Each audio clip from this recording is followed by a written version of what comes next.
कितनी बार कहा मैंने तुमसे कि मुझे आधे पैसे एडवांस चाहिए और बाकी का काम खत्म होने के बाद। काम करो, पैसा तुम्हें मिल जाएगा। वो रखो तुम।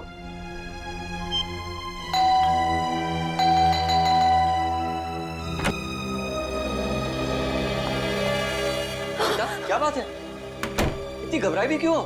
कविता,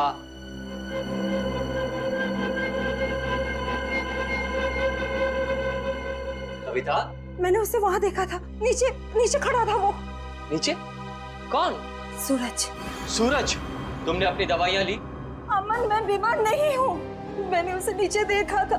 उसकी आंखें उसी मासूमियत से मुझे देख रही थी जैसे पहले देखा करती।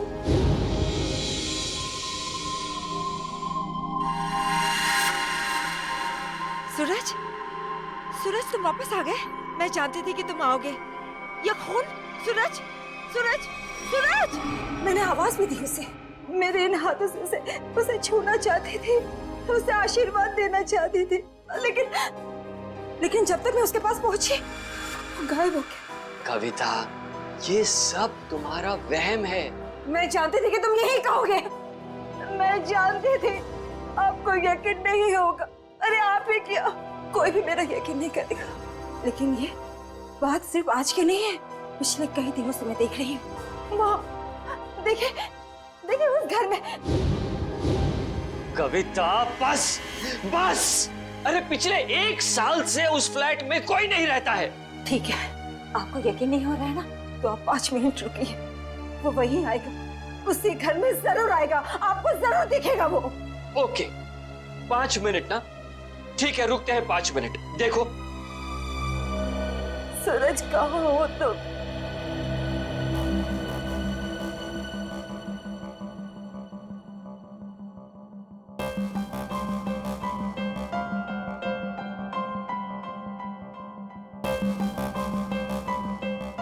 लो, हो गए तुम्हारे 5 मिनट। आया सूरज? आया? नहीं ना?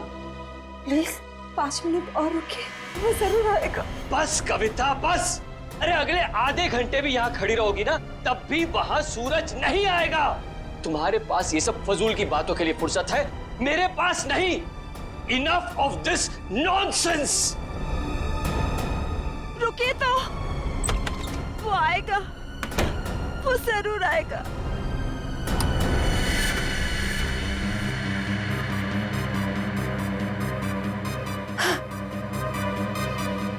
अमन, अमन जल्दी आइए।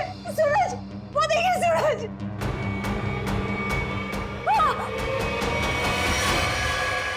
सूरज, अमन, अमन, अमन, जल्दी आइए, जल्दी आइए। अरे अमन, सूरज गिर गया। कविता, आइए जल्दी, आइए। वो छत से गिर गया है, मैंने अपनी आंखों से देखा है। चलिए जल्दी। कविता क्या कर रही हो? अरे सबके सामने तमाशा मत करो प्लीज। अरे हमें सूरज को बचाना है। सूरज, सूरज! क्या हुआ मेम साहब, आप इस तरह चिल्ला क्यों रही हैं? कहाँ है सूरज? सूरज कहाँ गया? कौन सूरज मेम साहब? इस विंग में तो इस नाम के कोई भी साहब नहीं रहते। अमन, अमन मेरा यकीन करिए, सूरज को मैंने ऊपर बालकनी से गिरते हुए देखा था। यहीं गिरा था वो। देखो, यहाँ तो कोई भी नहीं है कोई दिख रहा है? नहीं ना? कविता, क्या कर रही हो तुम? मेम साहब, जरूर आपने कोई बुरा सपना देखा होगा मेम साहब। नहीं, ना ही मैंने कोई सपना देखा है और ना ही मेरा ये कोई वहम है। मैंने उसे अपनी आंखों से देखा है, समझे तुम? कविता, बस करो तुम। मैं अब और बर्दाश्त नहीं कर सकता। आज तुम्हारे इस वहम को मैं दूर कर ही देता हूँ। ये इसी मनुष्य फ्लैट से तुमने सूरज को कूदते हुए देखा था ना? यही है ना वो फ्लैट? मैं सच कह रही हूँ अमन, मैं सच कह रही हूँ। मैंने अपनी आंखों से देखा है उसे गिरते हुए।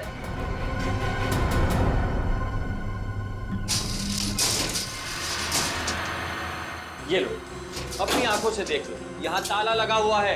कविता, मैंने तुमसे कहा ना कि ये फ्लैट 1 साल से बंद पड़ा हुआ है। नहीं साहब बिल्कुल ठीक कह रहे हैं। ये घर पिछले 1 साल से बंद ही पड़ा हुआ है। नहीं, ये तुम सबकी चाल है। मेरे साथ ऐसा घिनौना मजाक करके तुम लोग मुझे गलत साबित करना चाहते हो। कविता, मैं तुम्हारा पति हूँ, इतना प्यार करता हूँ मैं तुमसे। क्या मैं तुम्हारे साथ ऐसा करूँगा? हाँ? इसका पता तो अब सीआईडी लगाएगी। तुम भी ना कविता, हद करती हो बस। हमारी किसी की बात तुम्हारे समझ में नहीं आती। अब सीआईडी को बुलाने की क्या जरूरत थी? कविता जी आप हैं? जी मैं हूँ। आप ही ने हमें फोन करके बुलाया? हाँ, मैंने किया था आप लोगों को फोन। तो बताइए क्या हुआ यहाँ पर? मैं आपको बताता हूँ सर। कविता आप क्या कौन है? मैं अमन, कविता का पति और सूरज का फैमिली लॉ। सूरज, वही जिसने छलांग लगाकर खुदकुशी की? हाँ वही।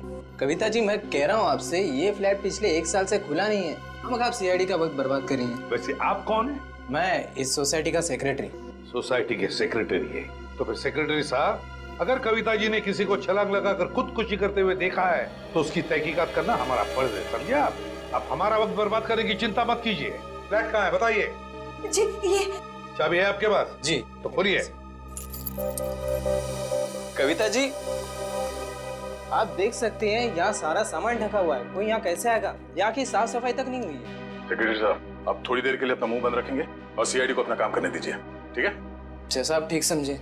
हाँ तो कविता ये बताइए, कल रात को आपने सूरज को कहाँ पर देखा?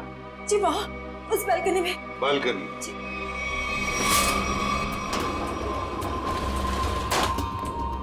आइए बताइए, सूरज को कहाँ देखा था आपने?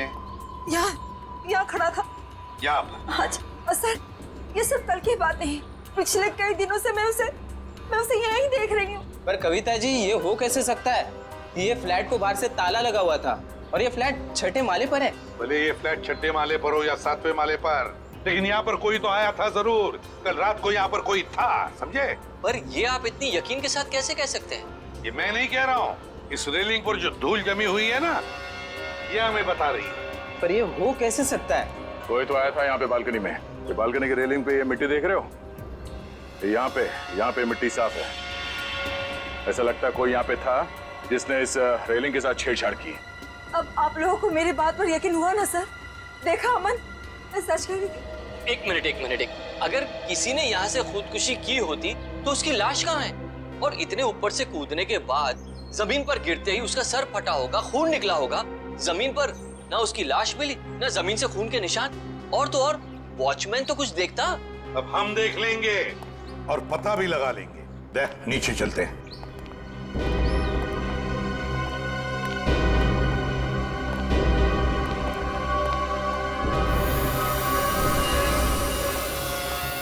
आश्रय, कोई खून के निशान दिख रहे क्या? नहीं सर, अब तक तो यहाँ कुछ नहीं मिला है।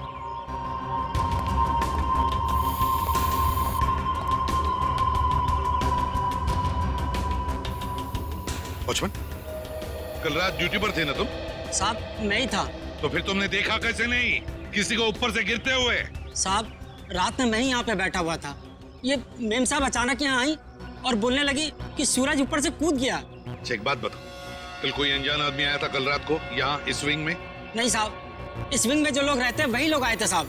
आप चाहें तो मैं आपको रजिस्टर भी दिखा सकता हूँ साहब। सर हाँ? सर खून के कोई ट्रेसेस नहीं मिले वहाँ पे। ऐसे कैसे हो सकता है? आप लोगों को कुछ सबूत मिला है ना बालकनी में किसी की मौजूदगी का? मैं सच कह रही हूँ सर, मेरा यकीन कीजिए। कविता जी, हम आपका पूरा विश्वास कर रहे हैं, आप सच बोल रही हैं। मैं तो सच बोल रही हूँ, लेकिन मुझे लगता है कि ये लोग झूठ बोल रहे हैं। क्या मतलब? शायद ये लोग मुझे झूठा साबित करना चाहते हैं। लेकिन क्यों गलत साबित करना चाहते हैं ये लोग? ऐसा ही है सर, मेरे आने से पहले इन लोगों ने लाश को ठिकाने लगा दिया होगा, खून भी साफ कर दिया होगा। मेरा यकीन कीजिए, मैं सच बोल रही हूँ। कविता, तुम सबके सामने पतंग अड़खड़ा कर रही हो। एक मिनट सर, आप नहीं सर, मैं सच बोल रही हूँ। सर, आप मेरी पत्नी की बातों को ज्यादा गंभीरता से मत लीजिए। दरअसल उसका दिमागी इलाज चल रहा है।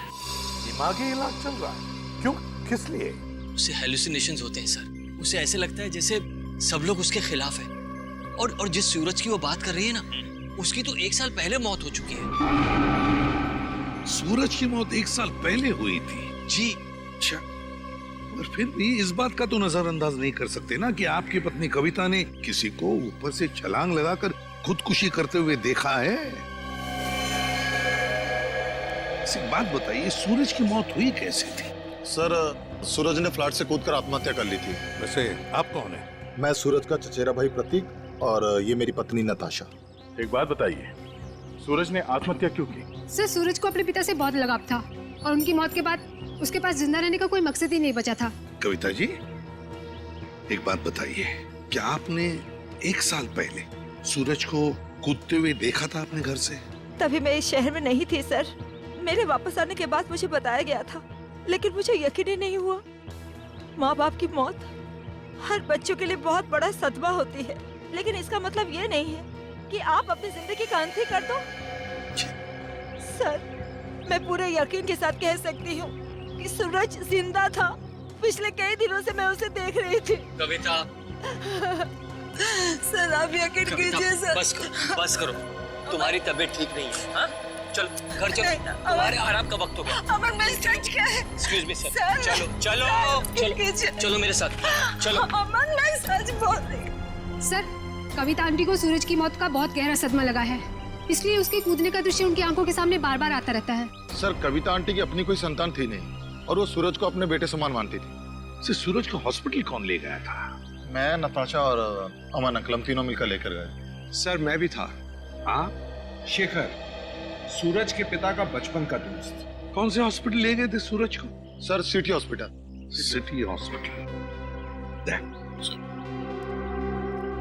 सूरज की मौत 1 साल पहले हुई है, तो पता लगाना पड़ेगा कि लोकल पुलिस स्टेशन का कौन सा ऑफिसर उस केस को देखता था, और फिर उसे लेकर सिटी हॉस्पिटल जाना पड़ेगा। 16 दिसंबर 2012 की रात थी जब सूरज को इस हॉस्पिटल में लाया गया था। काफी नाजुक हालत थी उसकी, कंधा टूट गया था उसका, सर पे भी गहरी चोट आई थी। लग नहीं रहा था कि वो बचेगा। लग नहीं रहा? बिल्डिंग से कूद के उसकी मौत हो गई थी ना? मौत? नहीं सर, इस हॉस्पिटल के डॉक्टर इतने काबिल थे, उन्होंने उसको बचा लिया था। क्या सूरज जिंदा है? नहीं सर, वो मर चुका है। अरे अभी अभी तो तुम कह रहे थे कि डॉक्टरों ने उसे बचा लिया था। सर वो बच गया था और उसके जीने की पूरी तमन्ना खत्म हो चुकी थी। हॉस्पिटल से ऑपरेशन के 3 दिन बाद ही वो हॉस्पिटल से भाग गया और फिर ओडाला के ब्रिज से जाकर उसने आत्महत्या कर ली। ओडाला ब्रिज? मतलब सूरज की मौत बिल्डिंग से कूदने से नहीं, ओडाला ब्रिज से कूदने से हुई है। मगर सर सूरज के घर वालों ने हमसे झूठ क्यों कहा? उसका तो पता हम लोग लगा ही लेंगे। पहले जरा उस डॉक्टर से मिलते हैं जिसने सूरज की जान बचाई थी।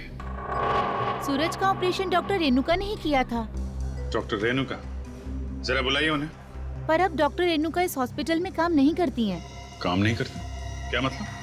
सर जिस दिन सूरज हॉस्पिटल से भाग गया था उस दिन डॉक्टर रेणुका भी हॉस्पिटल में आखिरी बार ही दिखी थी। सर हो सकता है डॉक्टर रेणुका ने ही मदद की हो सूरज की हॉस्पिटल से भागने में, क्योंकि इतनी गहरी चोट लगने के बाद कोई आदमी अकेले तो भाग नहीं सकता। ठीक है। जब सूरज का ऑपरेशन हो रहा था तो आप भी थी ना ऑपरेशन थिएटर में? हाँ सर, सूरज का बच पाना तो लगभग असंभव था, मगर डॉक्टर रेणुका ने तो कमाल कर दिखाया। उन्होंने सूरज की जान बचा ली। हॉस्पिटल में सब लोगों ने उनकी तारीफ भी की थी। जब सूरज इतना घायल था तो वो हॉस्पिटल से भागा कैसे? आपके हॉस्पिटल की सिक्योरिटी ठीक नहीं लगता है? पता नहीं सर कैसे भाग गया। डॉक्टर रेणुका ने तो उन्हें नींद का इंजेक्शन भी दिया था।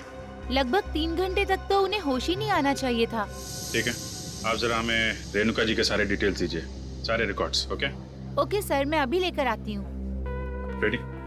पता करो उस रात सिक्योरिटी में कौन था, लेके आओ। सचिन आप इनके साथ होडाला ब्रिज जाओ, देखो कहां से छलांग मारी थी उस सूरज ने। आइए। आदे? नहीं अभी तो मैं हॉस्पिटल में ही हूँ। हाँ कुछ हैरत अंगेज चीजें पता चली है, मिलके बताता हूँ मैं। Okay okay bye. सर उस रात ये वॉचमैन ड्यूटी पे था। एक घायल आदमी हॉस्पिटल से भाग गया है? ड्यूटी पे सोते हो क्या? साहब मैंने उसे रोकने की पूरी कोशिश की थी, लेकिन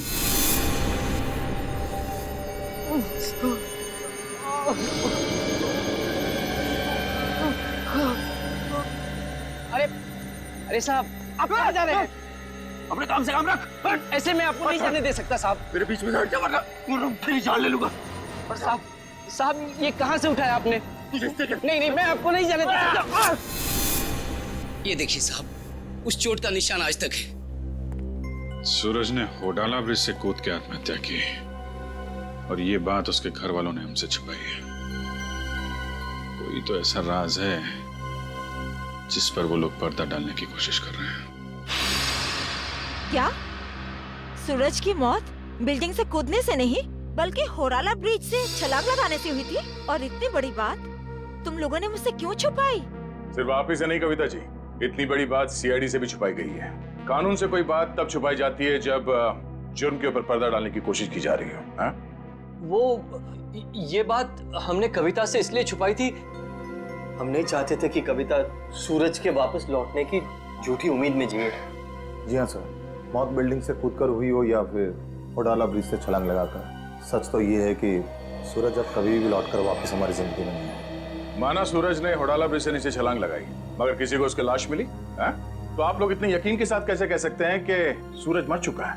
मैं जानती थी कि सूरज जिंदा है और वो वापस जरूर आएगा। हे भगवान, तेरा लाख लाख शुक्र है, वो वापस आएगा। इसीलिए हमने ये बात कविता से छुपाई, क्योंकि हम नहीं चाहते थे कि ये सूरज की वापसी की झूठी आस में बंधी रहे। अब आपने इसे सब कुछ सच सच बताकर इस बेचारे की बची कुची जिंदगी में भी जहर घोल दिया। तुम मेरे पति नहीं हो, दुश्मन हो दुश्मन। तुमसे मेरी खुशी देखी नहीं जाती, मेरा सुख तुमसे बर्दाश्त नहीं होता। बोलो, ये छुपाया था मुझसे। कविता जी संभालिए। छोड़िए। अब तो खुश है ना आप लोग हमारे घर में झगड़ा लगाकर? आपके घर के झगड़े से ज्यादा जरूरी फिलहाल हमें यह जानना है सूरज जिंदा है या नहीं, और अगर वो जिंदा नहीं है तो फिर कौन है वो आदमी जो नकली सूरज बनकर ये खेल खेल रहा है? अच्छा, ये है डॉक्टर रेणुका, इसने बचाया सूरज को। हाँ सर, इनके घर पे पूछताछ करने पे इनके नौकर ने बताया कि हॉस्पिटल की नौकरी छोड़ने के 1 हफ्ते बाद ये सिंगापुर चली गई थी। हॉस्पिटल से नौकरी छोड़ने के बाद ये सिंगापुर चली गई, तो फिर कभी ना कभी तो वापस आती होगी। नहीं सर, वापस आना तो दूर की बात है, इन्होंने एक फोन तक नहीं किया। अरे, एक फोन तक नहीं किया? बड़ी अजीब बात है। कोई अपना घर नौकर पर सौंप जाता है तो कभी ना कभी फोन करके पूछताछ तो करता है घर की हालत के बारे में। हाँ सर, पर इन्होंने ऐसा बिल्कुल नहीं किया। और सर, नौकरों की पगार हर महीने सीधे उनके अकाउंट्स में डाल दी जाती है, वो भी कैश। नहीं, कुछ और ही चक्कर है, कुछ और ही चक्कर है ये। सर ये धीरज, इन्होंने सूरज को होडाला ब्रिज से कूदते हुए देखा था 1 साल। क्या तुम्हें पूरा यकीन है कि वो सूरज ही था? जी सर, पुलिस ने उस वक्त उसकी फोटो दिखाई थी, वही सूरज था। क्या यही था वो? हैं? जी सर, यही सूरज था। अगर तुमने सूरज को ब्रिज से कूदते हुए देखा तो तुमने उसे बचाने की कोशिश क्यों नहीं की? रोका क्यों नहीं उसे? सर, मुझे नहीं मालूम था कि ये कूदने वाला है। मैंने समझा कि बस यूं ही टहलने के लिए आया होगा। जब तक मैं कुछ समझ पाता, इन्होंने वहां से छलांग लगा दी। कब हुआ ये? सर, रात तकरीबन 1 बजे की। रात के 1 बजे? तो क्या मैं पूछ सकता हूँ कि रात के 1 बजे आप वहाँ क्या कर रहे थे होडाला ब्रिज पर? सर, वो क्या है ना कि मैं एक लेखक हूँ। जब कभी कहानी लिखते लिखते अटक जाता हूँ तो वहाँ टहलने के लिए निकल पड़ता हूँ, इस उम्मीद से कि शायद कोई नई प्रेरणा मिल जाए। लेकिन जब से ये हादसा हुआ है ना सर, मैंने उस ब्रिज पे जाना बंद कर दिया है। वैसे आप लिखते क्या है? सर, मैं उपन्यास लिखता हूँ, नोवेल्स। ठीक है धीरज, थैंक यू वेरी मच, तुम जा सकते हो। अगर जरूरत पड़े तो हम तुम्हें फिर से बुला लेंगे।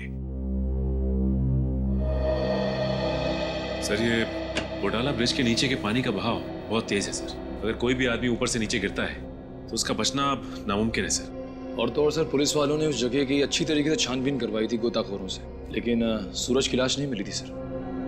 हो सकता है कि तेज बहाव की वजह से वो सूरज को ढूंढ नहीं पाए होंगे, या फिर किसी न किसी वजह से सूरज डूबने से बच गया। सर, अगर ये सूरज बच गया है तो सिर्फ कविता जी को क्यों दिखाई देता है, अमन जी या बाकी लोगों को क्यों नहीं?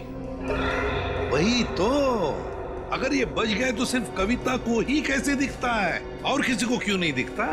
नहीं नहीं नहीं नहीं नहीं नहीं, कुछ ना कुछ तो गड़बड़ जरूर है, क्योंकि अगर ये बच गया तो सबके सामने क्यों नहीं आता है? सर, शायद ये कविता जी का कोई वहम है। नहीं नहीं नहीं निखिल, ये कोई वहम नहीं है, कोई वहम नहीं है। अगर ये कविता जी का वहम होता तो वे सूरज की घर की बालकनी के रेलिंग पर जो धूल जमा हुई थी उसमें से इतना सा हिस्सा ही साफ कैसे मिला हमको? इतना सा हिस्सा साफ कैसे मिला? उसका एक ही मतलब है कि कोई ना कोई तो था सूरज के घर में, कोई ना कोई तो गया था सूरज के घर में जिसे कविता ने देख लिया। मगर कौन गया था सूरज के घर में? है कौन ये? इसका पता तो लगाना ही पड़ेगा।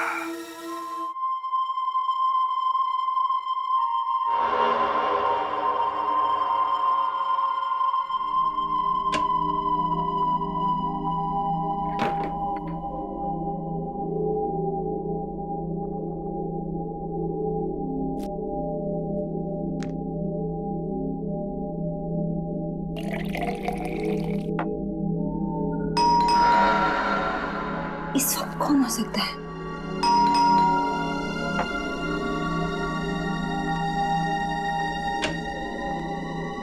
कौन है?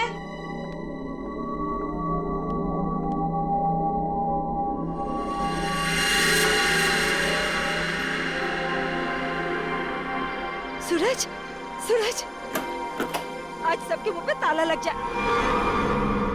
हाँ? सूरज, अब कहाँ चले गए? सूरज कहाँ? सूरज बंद करो ये मजाक, कहाँ हो तुम? सूरज आ जाओ अभी। सूरज, मेरी आंखें तरस गई है तुम्हें देखने के लिए। सूरज, सूरज कहाँ हो सूरज तुम? सूरज, सूरज। कविता आंटी, सूरज तुम ऊपर जा रहे हो ना? आप ठीक हो ना?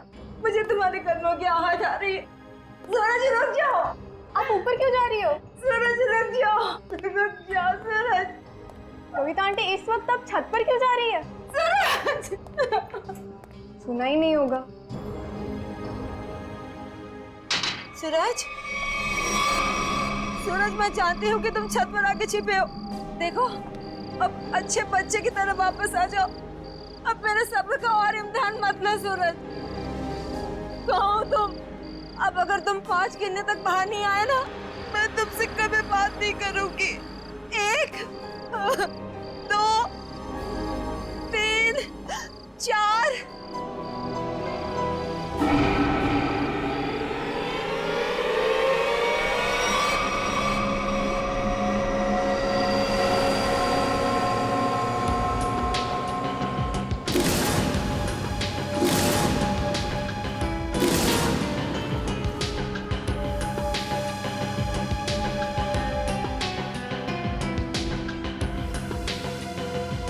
तुम इस विंग के वॉचमैन हो ना? जी साहब। कैसे हुआ ये सब? साहब, कल रात तकरीबन 2 बजे मुझे किसी की चीख सुनाई दी। देखा तो कविता मैम साहब लहूलुहान जमीन पर पड़ी हुई थी। सर, मैं सोच भी नहीं सकता था कि सूरज के गम में कविता आत्महत्या। पता नहीं आजकल के लोग इतना कमजोर क्यों हो गए। दुख बर्दाश्त करने की किसी में भी शक्ति नहीं रही। सर, सही है, देखिए।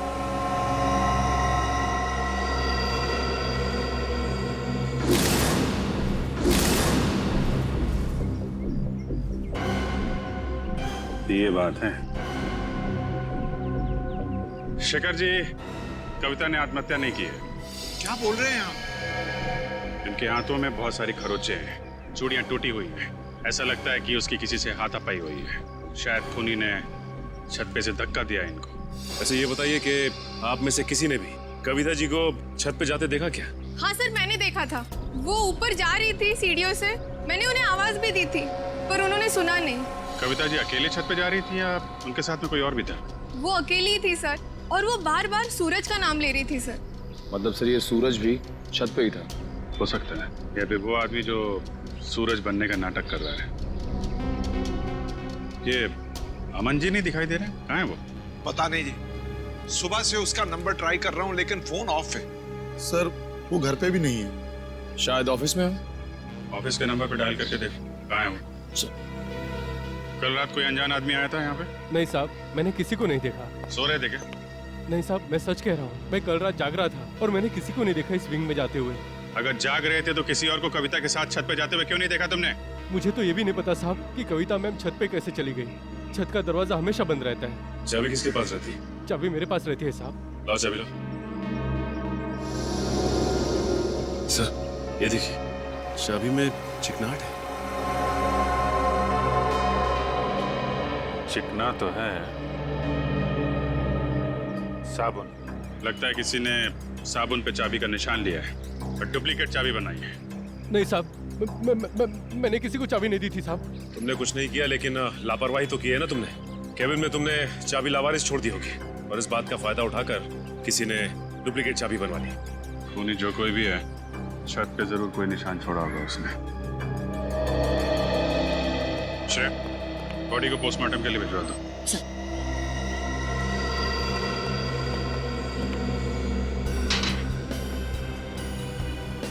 यहां से गिरी है।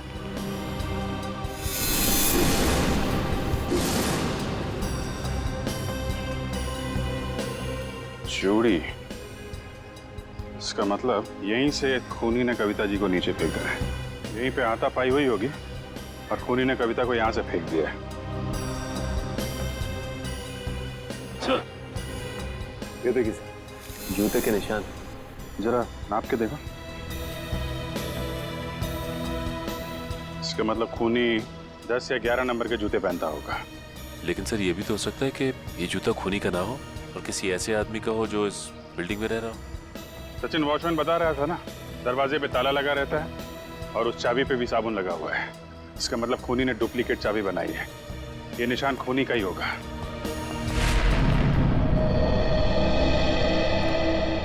क्या पता चला ऑफिसर? सर, उनके ऑफिस ने बताया कि अमन जी कल दिल्ली जाने वाले थे कॉन्फ्रेंस के लिए, लेकिन वो दिल्ली पहुंचे ही नहीं। दिल्ली पहुंचे ही नहीं? हाँ सर, उनकी फ्लाइट की टिकट ही बुक थी, लेकिन वो मुंबई एयरपोर्ट तक ही नहीं पहुंचे। सर, कहीं ऐसा तो नहीं कि अमन जी ने ही कविता जी को? कैसी बात कर रही हैं आप? अमन कविता से बहुत प्यार करता था और वो कविता के लिए अपनी जान तक दे सकता था। ऐसी बात है तो फिर अमन गायब क्यों हो गया? बीवी की मौत हो गई और पति लापता? सर, मुझे शुरू से ही अमन के हाव-भाव कुछ ठीक नहीं लग रहे थे। क्या मतलब?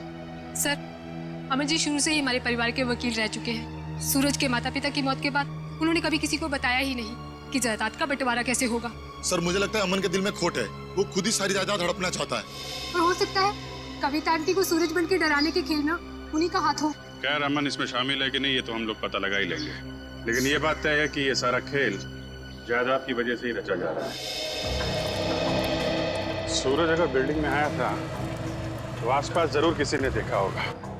हाँ सर, सामने पान की दुकान है सर। अरे भाई सुनो। आइए साहब, 4 पान लगा देता हूँ। मैडम के लिए मीठा पान, चेरी वाला। अरे नहीं, पान बाद में खाएंगे, थोड़ी बात कर लेते हैं पहले। हाँ जी, कहिए। अच्छा, ये बताइए कि आपकी दुकान कितने बजे तक खुली रहती है? सुबह 9 से रात के 11 बजे तक। क्या आपने इस आदमी को कल इस इलाके में देखा था? अरे आप लोग तो ऐसे बातें कर रहे हैं जैसे आप लोग सीआईडी वाले हैं। ठीक पहचाना आपने? अरे आप तो सचमुच में सीआईडी वाले हैं। देखा था इसको? जी साहब, कल रात को इस आदमी को देखा था। ठीक से याद है तुम्हें? कोई धोखा तो नहीं हो रहा? जी साहब, मेरी नजर 6x6 की है, कभी धोखा नहीं खाती। मतलब सर, सूरज जिंदा है? इसका मतलब वो जो जूतों के निशान हमें बिल्डिंग की छत पे मिले थे वो सूरज के थे और उससे नहीं कविता को मारा है। मतलब सर, ये जुर्म अमन और सूरज दोनों मिलके कर रहे हैं। ये भी तो हो सकता है कि कविता जी का खून सूरज ने किया और अमन को जबरदस्ती ले गया अपने साथ। लेकिन सर, कविता जी तो सूरज के लिए उनकी माँ की तरह थी, फिर उन्होंने कविता जी को छत से क्यों गिराया? साहब, क्या इस आदमी ने किसी को छत से धक्का दे दिया? शायद किसी का खून किया है इसने। और कुछ जानते हो इस आदमी के बारे में? जी साहब, इसने अपनी कार गलत जगह पार्क की थी। टोइंग वाला आया और कार उठा के लेके चला गया। कहाँ पे पार्क की थी गाड़ी? वहाँ साहब, वहाँ खड़ी थी।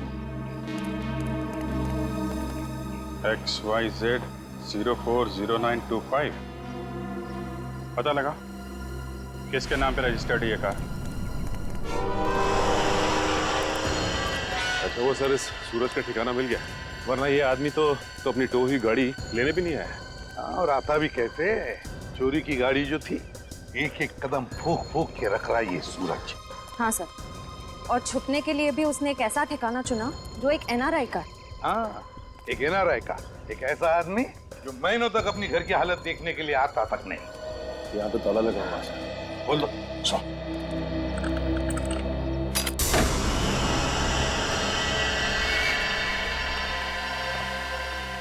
इस कमरे में से तो बहुत बुरी तरह से बदबू आ रही है। ऐसा लगता है जैसे कोई लाश है। कोई लाश ही सड़ी है इस घर में। ढूंढो, देखो कहाँ पर है वो लाश।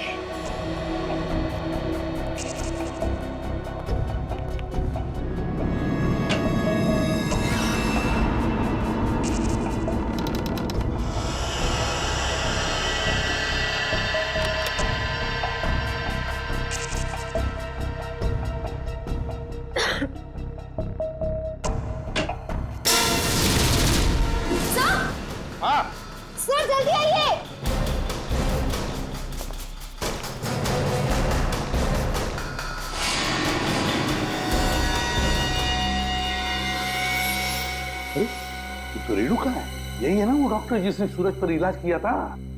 हाँ सर, ये रेणुका ही है।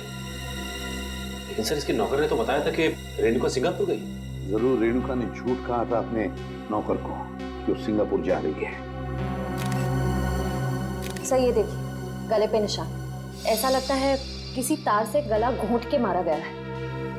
बिल्कुल पतला सा था, और जिस तरह से बदबू आ रही है, जिस तरह से ये लाश सड़ी है, लगता है 2-3 दिन तो हुए हैं इस खून को। सर ये देखिए, उसके हाथ पे भी निशान है। वो इधर सर ये निशान इस चीज का हो सकता है। ये निशान लगता है किसी रस्सी वस्सी से होते हैं ना निशान, खींचते वक्त वैसे लगते हैं ये निशान। ढूंढो जरा इस कमरे में, जो भी चीज है, जिस चीज से ये निशान बना है, तो यही कहीं मिलना चाहिए।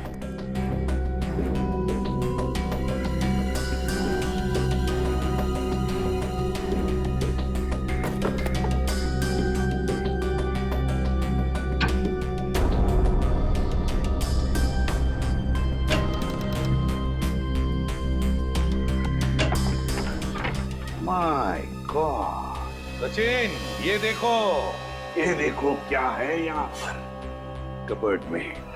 डमी।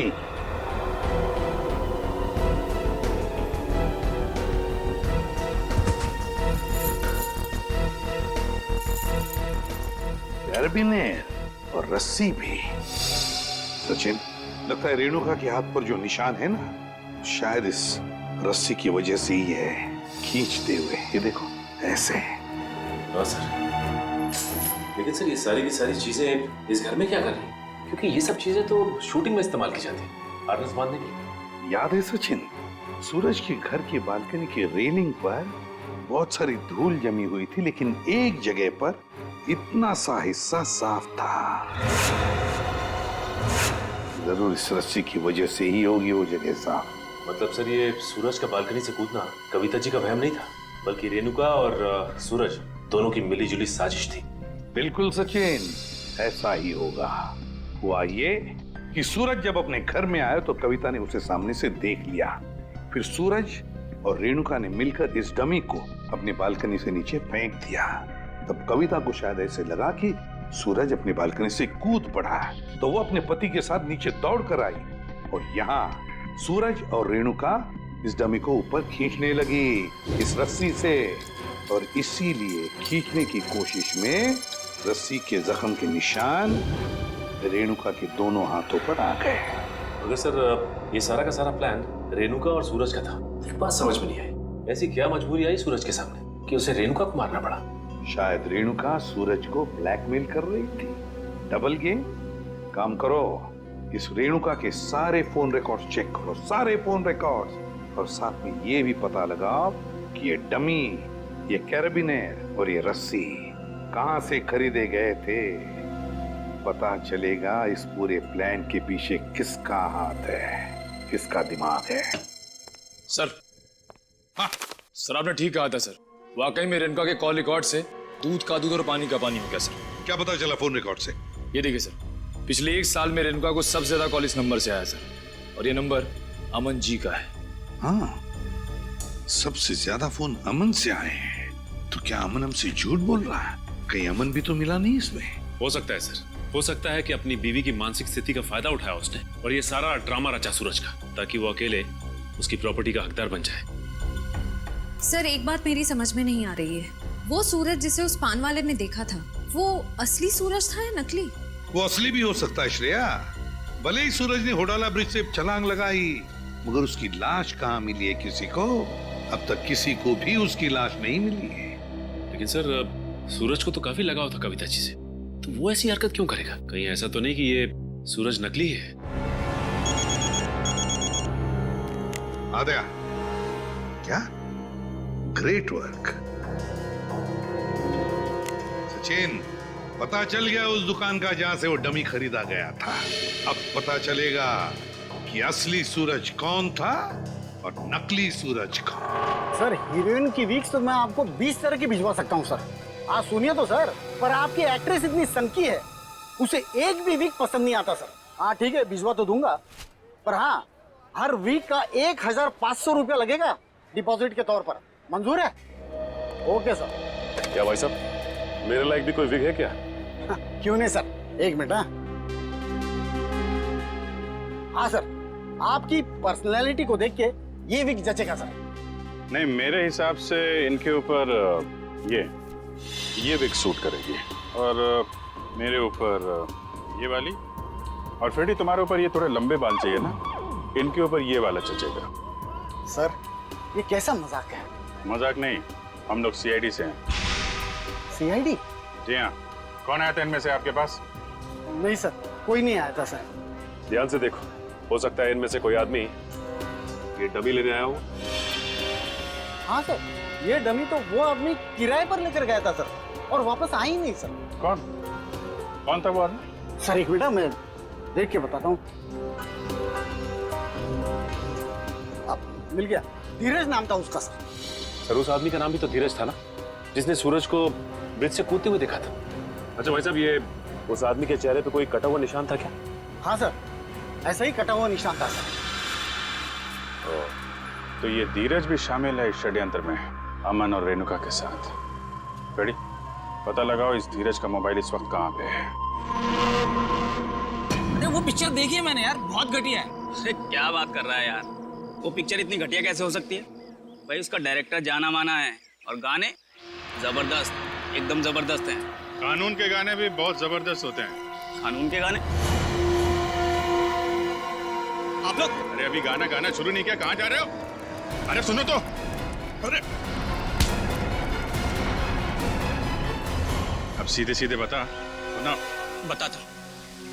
सूरज के ब्रिज से गिरने की मैंने मनगढ़ंत कहानी सुनाई थी। क्यों बनाई थी? क्योंकि मुझे इस काम के लिए 1 लाख रुपए दिए गए थे। 1 लाख रुपए? किसने दिए थे? उसका नाम है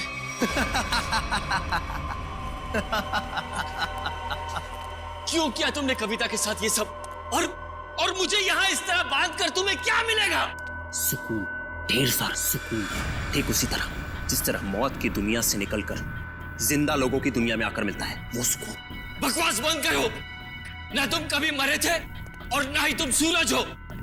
बहरूपिये हो तुम, बहरूपिये। अरे बाप रे, तुम्हें तो सब पता है। क्या है ना कि इतनी बातें जानना तुम्हारी सेहत के लिए ठीक नहीं है।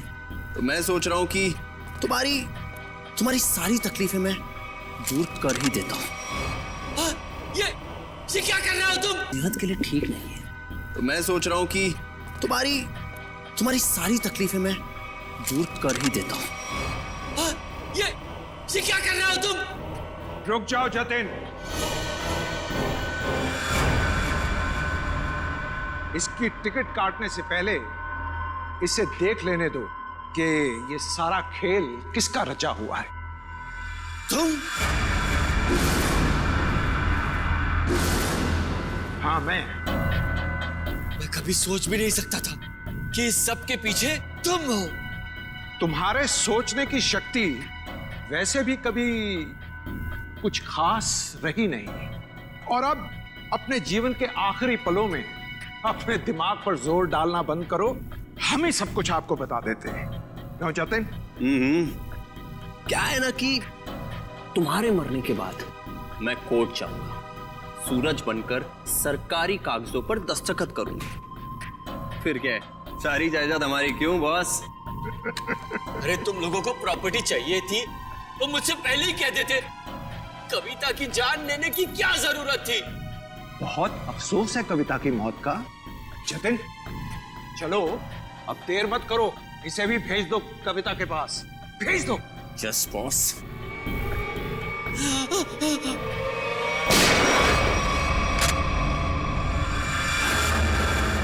सब कुछ सुन लिया हम लोगों ने। अगर बाकी मुजरिम भी आप लोगों की तरह अपना जुर्म अपने आप कबूल कर लें तो सीआईडी का काम काफी आसान हो जाएगा। क्यों शेखर जी, आपका क्या कहना है?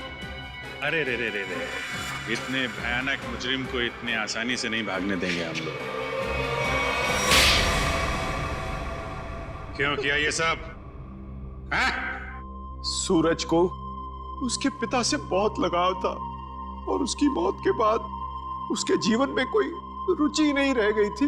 उसके दिमाग में आत्महत्या करने के ख्याल पनपने लगे। इसलिए तुमने सोचा कि सूरज को तो प्रॉपर्टी में कोई इंटरेस्ट है नहीं, तो क्यों ना बहती गंगा में हाथ धो लिया जाए, उसकी प्रॉपर्टी हथिया ली जाए। हाँ, इसलिए जब पहली बार सूरज ने बिल्डिंग से कूदकर आत्महत्या करने की कोशिश की तो तुरंत मैं उसे हॉस्पिटल लेकर गया ताकि किसी तरह से भी उसकी जान बच जाए और वो अपनी सारी दौलत मेरे नाम कर दे। और जैसे ही रेणुका को पता चला कि करोड़ों रुपए तुम्हारे हाथ लग गए तो उसने अपना हिस्सा मांगना शुरू कर दिया तुमसे। हाँ, लेकिन गड़बड़ तब हुई जब वो दोबारा हॉस्पिटल से भाग गया। मैंने और रेणुका ने बहुत ढूंढा उसे और तब हमने देखा कि सूरज, सूरज नहीं, सूरज मेरा पीछा मत करो, मेरे पीछे मत आओ, मेरा मर जाना है, ठीक है? नहीं, मुझे दोबारा बचाने की कोशिश मत करो। नहीं सूरज, ऐसा बर्ताव मत करो। किसी एक आदमी चले जाने से जिंदगी खत्म नहीं हो जाती। वो मेरे पापा थे। पापा, तुम लोग क्या समझोगे मेरे पापा के बारे में? नहीं सूरज, नहीं नहीं नहीं, मुझे छोड़ दो। मुझे अगर तुम दोनों में से किसी ने भी कूदने से रोका तो मैं अपनी जान ले लूंगा, मैं अपनी जान ले लूंगा, मैं अपना